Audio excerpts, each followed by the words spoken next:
Tax payer के लिए आई खुशखबरी। अब देर से रिटर्न भरने पर भी मिलेगा रिफंड।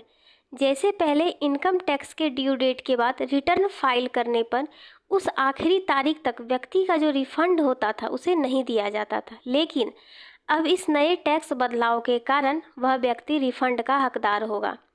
इसमें टैक्स पेयर्स को यह भी सुविधा दी गई है कि टैक्स काटने से पहले शून्य टीडीएस का सर्टिफिकेट मिलेगा, जिससे उनके इनकम पर असर नहीं पड़ेगा। कभी कभी कुछ टैक्स पेयर की कुल टैक्स काटे गए टीडीएस की राशि से कम होती है, तो शून्य टीडीएस का सर्टिफिकेट रहने पर उस टैक्स पेयर को शून्य दर या कम दर पर डिडक्शन का अनुरोध वह कर सकता है। हाउस प्रॉपर्टी से जो इनकम होता है उस पर भी राहत दी गई है। पहले के नियमों में ये स्पष्ट नहीं था कि 30% डिडक्शन कब क्लेम करना है, लेकिन अब नए बिल में यह स्पष्ट किया गया है कि म्यूनिसिपल टैक्स के बाद 30% तक डिडक्शन क्लेम आप कर सकते हैं। खाली मकान पर भी कोई टैक्स नहीं लिया जाएगा। किराए वाले मकान पर भी इंटरेस्ट डिडक्शन मिलेगी।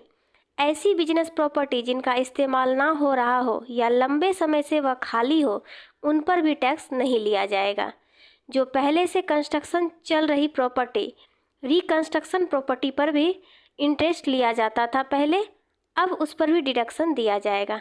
नई पेंशन स्कीम पर भी मिलने वाले पे आउट को टैक्स फ्री किया गया है। इस नए बिल में प्रीवियस ईयर और असेसमेंट ईयर के जगह टैक्स ईयर का कॉन्सेप्ट होगा।